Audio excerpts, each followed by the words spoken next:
भारत माता की। अंतर्राष्ट्रीय जगत में भारत की प्रतिष्ठा बढ़ाने वाले भारत के यशस्वी प्रधानमंत्री आदरणीय नरेंद्र मोदी जी और उत्तर प्रदेश की राज्यपाल माननीय आनंदीबेन पटेल जी और उत्तर प्रदेश के कर्मठ, क्रियाशील, यशस्वी मुख्यमंत्री श्री योगी आदित्यनाथ जी, भारतीय जनता पार्टी के नवनियुक्त प्रदेश अध्यक्ष श्री पंकज जी चौधरी, उत्तर प्रदेश के उप मुख्यमंत्री केशव मौर्य जी और दूसरे उप मुख्यमंत्री श्री ब्रजेश जी पाठक, यहां मौजूद मेरे सभी सम्मानित बहनों भाइयों, सबसे पहले अंतर्राष्ट्रीय जगत में भारत का मस्तक ऊंचा करने वाले भारत के यशस्वी प्रधानमंत्री का मैं अपनी तरफ से और आप सभी बहनों भाइयों की तरफ से हार्दिक अभिनंदन करता हूं, उनका मैं स्वागत करता हूं। बहनों भाइयों, आपको यह जानकर अत्यंत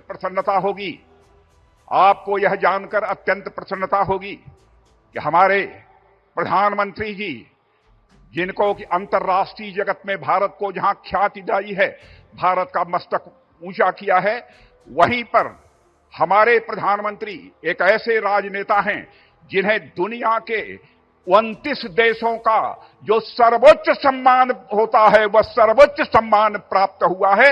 अकेले यह ऐसे नेता हैं। ऐसे प्रधानमंत्री जी का मैं पुनः एक बार अपनी तरफ से हार्दिक अभिनंदन करता हूं, स्वागत करता हूं।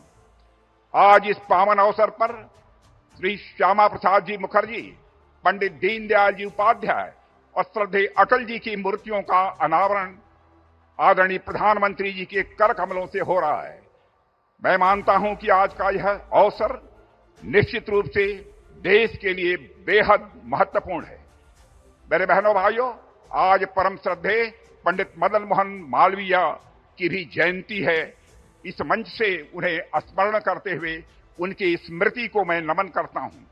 साथियों, पिछले एक दशक में हमारा देश जिन मंत्रों के साथ आगे बढ़ा है, उनमें हमारे प्रधानमंत्री जी के द्वारा दिया गया एक महत्वपूर्ण मंत्र है, अपने महापुरुषों और अपनी विरासत का स्मरण करना, उन पर गौरव की अनुभूति करना तथा उनके प्रति सम्मान और उनका संरक्षण। इसी सोच से प्रभावित होकर इस प्रेरणा स्थल में भारत के 3 ऐसे महापुरुषों की भव्य प्रतिमाएं स्थापित की गई हैं जो प्रेरणा के मूर्त स्वरूप हैं और जिन्होंने आजाद भारत को सम्मान, स्वाभिमान और एक नई पहचान दिलाने का काम किया है। मैं उत्तर प्रदेश के मुख्यमंत्री श्री योगी आदित्यनाथ जी को हार्दिक बधाई देता हूं कि जिन्होंने इस प्रकार का एक शानदार राष्ट्र प्रेरणा स्थल उत्तर प्रदेश की राजधानी लखनऊ में स्थापित करने का काम किया है। इनमें से पहला नाम है डॉक्टर श्यामा प्रसाद जी मुखर्जी, जिन्होंने कि भारत की एकता और अखंडता को सुनिश्चित करने के लिए लंबा संघर्ष किया था और साथ ही एकता और अखंडता को सुनिश्चित करने के लिए जम्मू कश्मीर, जिसको धारा 370 के तहत एक विशेष अधिकार प्राप्त था, विशेष दर्जा प्राप्त किया था, उस धारा 370 को समाप्त करने के लिए अपना प्राणों का बलिदान देने का काम किया था। उनके उस संकल्प को भी आजाद भारत में पूरा करने का काम यदि किसी ने किया है तो हमारे प्रधानमंत्री आदरणीय नरेंद्र मोदी जी ने किया है। मेरे बहनों भाइयों, आजाद भारत में यदि हमारे सामने सबसे बड़ी दार्शनिक अवधारणा एकात्म मानववाद और अंत्योदय, इसका विचार प्रस्तुत करने का काम किसी ने किया है तो पंडित दीनदयाल जी उपाध्याय ने किया है। जानते हैं, पंडित दीनदयाल उपाध्याय ने जो दर्शन दिया, जो विचारधारा दी, उसी दर्शन और विचारधारा के आधार पर हमारे प्रधानमंत्री जी भारत को एक सशक्त भारत, स्वाभिमानी भारत और स्वावलंबी भारत बनाने के लिए वह सतत प्रयत्नशील हैं। पंडित दीनदयाल जी उपाध्याय का मानना था, व्यक्ति केवल धन प्राप्त करने से सुखी नहीं हो सकता है। व्यक्ति को धन के साथ उसके मन के अंदर की सबसे प्रखर भावना होती है मान, सम्मान, स्वाभिमान, उसकी भी चिंता की जानी चाहिए। और तन, मन, बुद्धि, हर व्यक्ति शिक्षित होना चाहिए, हर व्यक्ति ज्ञानी होना चाहिए और साथ ही साथ आत्मा के सुख के लिए भी परमात्मा का भी वह स्मरण करे, परमात्मा के साथ अपना तादात्म्य स्थापित करे। यह पंडित दीनदयाल उपाध्याय की एक सोच थी। यानी हर तन के सुख के लिए धन धान चाहिए, मन के सुख के लिए मान सम्मान स्वाभिमान चाहिए, बुद्ध के सुख के लिए ज्ञान चाहिए और आत्मा के सुख के लिए भगवान चाहिए। यह पंडित दीनदयाल जी उपाध्याय के दर्शन का यह सार है। मेरे बहनों भाई, आज हमारे प्रधानमंत्री मोदी जी के नेतृत्व में जब एनडीए सरकार गरीब कल्याण के प्रति अपनी प्रतिबद्धता को पूरे देश के समक्ष अभिव्यक्त कर रही है, तो उसके पीछे जो व्यक्ति हमारी प्रेरणा हैं वह हैं पंडित दीनदयाल जी उपाध्याय। आज उनकी भी यहां पर भव्य प्रतिमा लगाई गई है। भारत के पूर्व प्रधानमंत्री अटल बिहारी वाजपेयी का किसी से परिचय कराने की आवश्यकता नहीं है। लखनऊ संसदीय निर्वाचन क्षेत्र के लोग उनसे कितने घुले मिले थे, इसके भी बताने की कोई आवश्यकता नहीं है। उनका विनोदी स्वभाव, इससे भी हम सभी अच्छी तरह परिचित हैं। मैं एक घटना की चर्चा करना चाहूंगा। पाकिस्तान के दौरे पर गए थे, उनके भाषण से प्रभावित होकर एक पाकिस्तान की महिला पत्रकार ने कहा कि मैं आपसे शादी करने के लिए तैयार हूं, लेकिन इसके एवज में यदि आप जम्मू कश्मीर पाकिस्तान के हवाले कर दें। तो अटल जी ने मुस्कुराते हुए यह जवाब दिया था कि मैडम, मैं आपके साथ शादी करने के लिए तैयार हूं, लेकिन आप भी वचन दीजिए इसके एवज में हमको पाकिस्तान दहेज के रूप में प्राप्त होगा। यह ऐसा एक विनोदी स्वभाव श्रद्धेय अटल बिहारी वाजपेयी जी का था। भारतीय राजनीति, समाज और संस्कृति के विकास में जो अटल जी का योगदान रहा है, मेरे बहनों भाइयों, आप सब जानते हैं, वह अतुलनीय है। आज मोदी जी के नेतृत्व में भारत उसी राह पर विकास की नई बुलंदियों की तरफ तेजी से आगे बढ़ रहा है।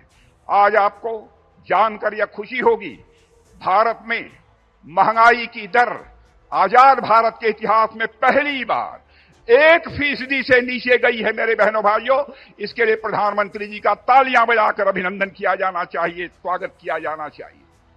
8% से अधिक की विकास दर भारतवासियों को देखने को मिल रही है, तो प्रधानमंत्री नरेंद्र मोदी जी के शासनकाल में देखने को मिल रही है। अंतर्राष्ट्रीय जगत में हमारे प्रधानमंत्री ने भारत की प्रतिष्ठा को बढ़ाया है, भारत के मस्तक को उन्होंने ऊंचा किया है। पहले भारत के बारे में जो धारणा थी, बहनों भाइयों, आज वह धारणा अंतर्राष्ट्रीय जगत में वह बदल गई है। अंतर्राष्ट्रीय मंचों पर भारत पहले कुछ बोलता था तो भारत की बातों को जिस गंभीरता पूर्वक लिया जाना चाहिए नहीं लिया जाता था, लेकिन आज हमारे प्रधानमंत्री के नेतृत्व में जब भारत अंतर्राष्ट्रीय मंचों पर बोलता है, सारी दुनिया कान खोलकर सुनती है कि भारत बोल क्या रहा है। यह भारत की हैसियत सारी दुनिया में बनी है। और मेरे बहनों भाइयों, आज डॉक्टर श्यामा प्रसाद मुखर्जी, पंडित दीनदयाल जी और अटल जी ने जिस भारत के निर्माण की प्रेरणा दी थी, उसको साकार करने का काम हमारे प्रधानमंत्री मोदी जी कर रहे हैं। मैं पुनः उनका इस कार्यक्रम में स्वागत करता हूं। और एक जानकारी आप सबको मैं देना चाहता हूं कि हमारे प्रधानमंत्री ने एक बहुत बड़ा काम गांव के लिए किया है, गरीबों के लिए किया है, किसानों के लिए किया है। पहले जो मनरेगा था उसमें तरह तरह की धांधली होती थी, उसके स्थान पर उन्होंने विकसित भारत जी राम जी का एक नया विधेयक संसद में पारित किया है। मेरे बहनों भाइयों, जहां हमारे श्रमिकों को पहले 100 दिन का काम मिलता था, अब 125 दिनों का काम हमारे श्रमिक भाइयों को मिलेगा। मेरे बहनों भाइयों, और साथ ही साथ अस्थायी बुनियादी ढांचों का विकास भी गांव में होगा। इसके लिए भी मैं आप सभी से अनुरोध करना चाहता हूं कि तालियां, हाथ ऊपर उठाकर तालियां बजाकर प्रधानमंत्री का अभिनंदन किया जाना चाहिए, उनका स्वागत किया जाना चाहिए। और आज यहीं पर अपनी बात समाप्त करने से पहले मैं भारत के प्रख्यात मूर्तिकार राम सुतार जी के प्रति भी अपनी श्रद्धांजलि अर्पित करता हूं।